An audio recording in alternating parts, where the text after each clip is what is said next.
Hello and welcome to the new video. आज हम फिर से पीएमबीवाई और पोषण ट्रैकर से रिलेटेड ही बात करेंगे। कल एक सेक्शन रह गई थी जिसमें जो आप लोगों ने मुझे क्वेश्चन पूछे थे मैंने उसके आंसर्स नहीं दिए थे, और आज मैं पॉसिबल कोशिश करूँगी कि आप लोगों के क्वेश्चंस के आंसर भी दूँ और जो भी इन्फॉर्मेशन होगी उसको हम लोग जो है वो डिस्कस करें आराम से। कल मैंने आपको बताया था कि हम लोगों ने अब एफआरएस कंप्लीट करना है, स्पेशली जम्मू एंड कश्मीर में, क्योंकि बाकी स्टेट्स एंड यूटीज़ में जो एफआरएस जो प्रोसेस है वो कंप्लीट है। वो हर मंथ एफआरएस ही लगाते हैं, एक्सक्लूडेड हमारी जम्मू एंड कश्मीर स्टेट। अब हम लोगों का क्या है कि एफआरएस हमने लगाना है, उसमें भी काफ़ी प्रॉब्लम्स आ रही है। जैसे मैंने 2-3 बार ट्राई किया मेरी बेनिफिशरीज़ को फेस कैप्चर करने के बाद उनका जो है वो जो पोषण ट्रैकर है वो बैक हो जाता था एंड वो टीएचआर नहीं लगता था, या फिर कुछ केसेस में ऐसा हो गया कि फेस ऑथेंटिकेशन सक्सेसफुल हो जाता है बट टीएचआर वहाँ पे मार्क नहीं होता। तो ये मेरे साथ प्रॉब्लम आ रही थी। अब ऐसे भी किसी वर्कर को ये प्रॉब्लम आ रही होगी तो आप मुझे बताना, मैं उसको जो हमारी हायर अथॉरिटीज़ हैं उनसे कोशिश करूँगी इंटरेक्ट करने की और उनसे बात करने की, ताकि हमारे पास जो भी सोल्यूशन हो इस चीज़ का वो हम लोग इसको निकालें। अब मैंने पीएमबीवाई का अपना पोर्टल ओपन किया है। मैं आपको एक चीज़ दिखाना चाहती हूँ। मेरे पास इस टाइम पे प्रेग्नेंट लेडीज़ हैं 5 प्रेग्नेंट लेडीज़ जो हैं। अगर हमें पता है जब भी हम अपने पीएमबीवाई पे या पोषण ट्रैकर पे प्रेग्नेंट लेडीज़ चढ़ाते हैं तो वो हमें कहाँ शो होती हैं, हमारी due potential list of from पोषण ट्रैकर। लेकिन जब मैं यहाँ देख रही हूँ तो मेरी वो जो 5 प्रेग्नेंट लेडीज़ हैं वो यहाँ पे शो नहीं हो रही। पहले ऐसे यहाँ पे शो हो जाती थी, उसके बाद हम उसको यहाँ से रिजेक्ट कर देते थे ऑप्शन में डाल के, या फिर किसी को रजिस्टर करना होता था हम रजिस्टर कर लेते थे।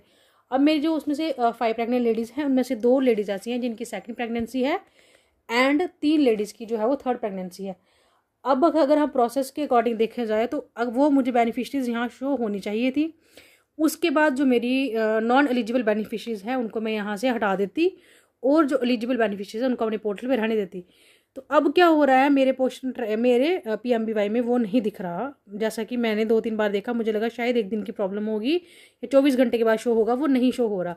तो प्लीज़ वर्कर्स, आप लोग भी जिनके पास 7 या 8 या 4 से 5 बेनिफिशरी रजिस्टर्ड है पोषण ट्रैकर पे, तो प्लीज़ आप वो लोग देखिएगा कि आपके भी पीएमबीवाई पोर्टल पे वो रिफ्लेक्ट हो रही हैं या नहीं हो रही। क्योंकि मैंने तो परसों रजिस्टर्ड की थी और वो यहाँ पे अभी शो नहीं हो रही। मैंने उनको 25 डेज़ का टीएचआर दिया था और यहाँ पे वो शो नहीं हो रही अभी, जबकि वो यहाँ शो होनी चाहिए थी। अगर आपके पास भी ऐसी कोई प्रॉब्लम होगी तो आप लोग भी मुझे बताइएगा। तो मैं ये भी जो बात है वो हमारे जो पीएमबीवाई के नोडल ऑफिसर्स हैं उनसे बात करूँगी और उनसे डिटेल लेके हम अगला प्रोसेस जो होंगे वो कंप्लीट करेंगे।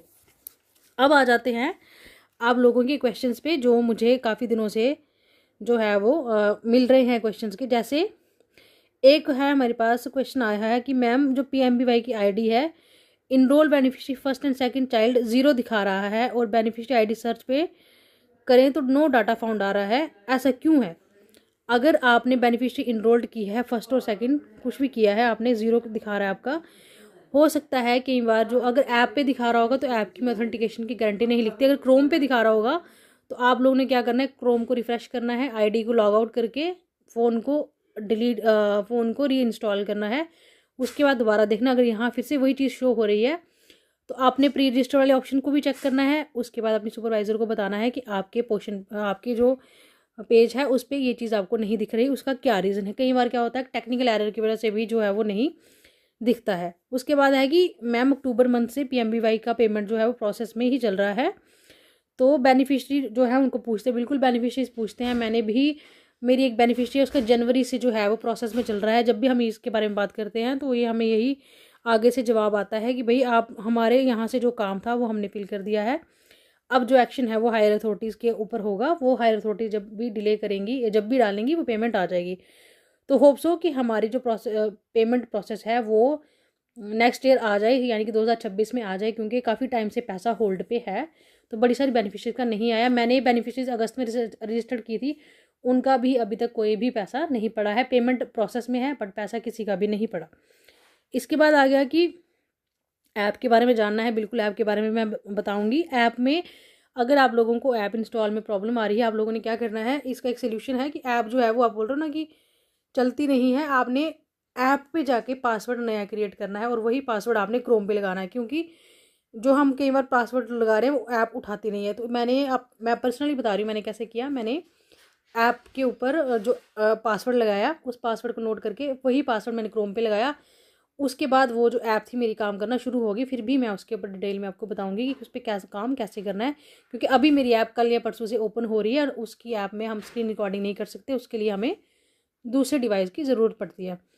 इसके बाद क्वेश्चन है कि मैम PMBY का ऑनलाइन करती हूँ तो एरर शो हो जाता है, बिल्कुल एरर शो होता है। तो उसके लिए आपने क्या करना है, आपने साइन आउट करनी है अपनी ID, अगर ऑलरेडी की हुई है, नहीं की है तो आपने ये देख लीजिए, यहाँ पे जाना है डिलीट ब्राउजिंग हिस्ट्री पे जाके आपने यहाँ से डिलीट डाटा ये चीज़ करनी है।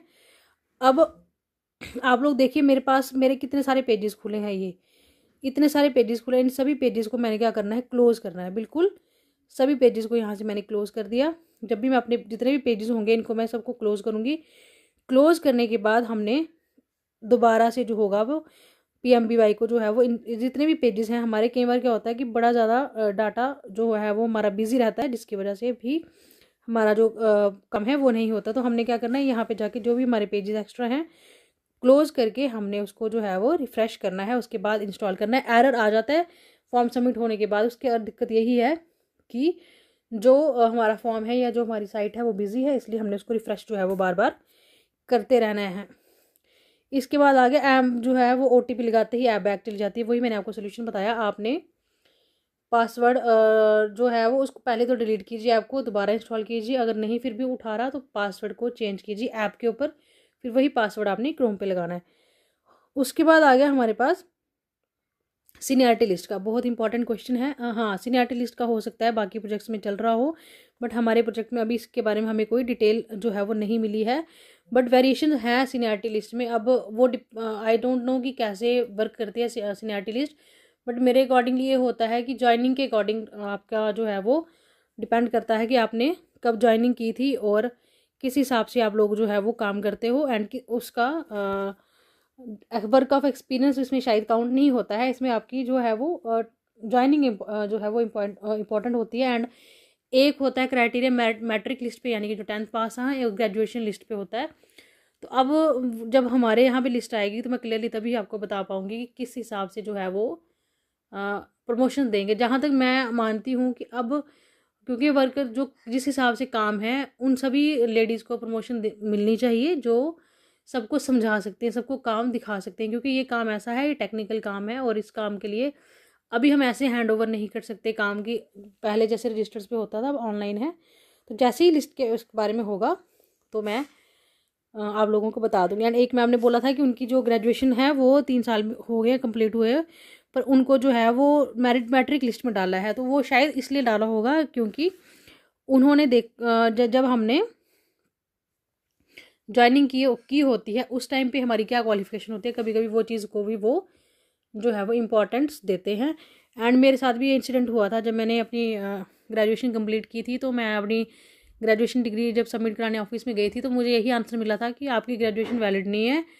वैलिड नहीं है इन द मतलब इन द सेंस ये था कि आपकी जो ग्रेजुएशन है वो नहीं चलेगी, क्योंकि आप मेरे से पहले भी तो ग्रेजुएशन है, चाहे आप 1 साल बाद करो चाहे 10 साल के बाद करो, वैल्यू एक डिग्री की वही रहती है। तो जैसे ही ऐसी इससे रिलेटेड मेरे पास कोई इन्फॉर्मेशन आएगी मैं आपसे ज़रूर शेयर करूँगी। अगर आप लोगों के प्रोजेक्ट्स में आ गई इट मीन्स कि हमारे प्रोजेक्ट में भी आई जाएगी, हमारे डिस्ट्रिक्ट में भी आई जाएगी। तो देखते हैं जब मेरे पास आएगी इन्फॉर्मेशन तो मैं आपसे वो भी शेयर कर दूँगी। इसके अलावा 21 दिसंबर को आप सबको पता है हमारा पोलियो कैंपेनिंग है, और पोलियो कैंपेनिंग आप लोगों ने जो है जिन जिन सेंटर्स की ड्यूटी लगी है, सबकी नहीं है, कुछ स्पेसिफिक ही है सब डिस्ट्रिक्ट्स में, तो जिनकी भी है वो लोग अपना अच्छे से जो है वो ड्यूटी को निभाइए और कोशिश करिए अपना अपना काम टाइमली सबमिट करने की। मैं भी कोशिश करूँगी टाइमली इन्फॉर्मेशन आप तक पहुँचाने की। आप लोग सभी वर्कर से शेयर करवाइए, सब्सक्राइब कराइए, और जो भी आपका कोई क्वेश्चन होगा वो जब मैसेज में बताइएगा, मैं कोशिश करूँगी उसको आपका आंसर करने की। Take care, keep watching, thank you and bye.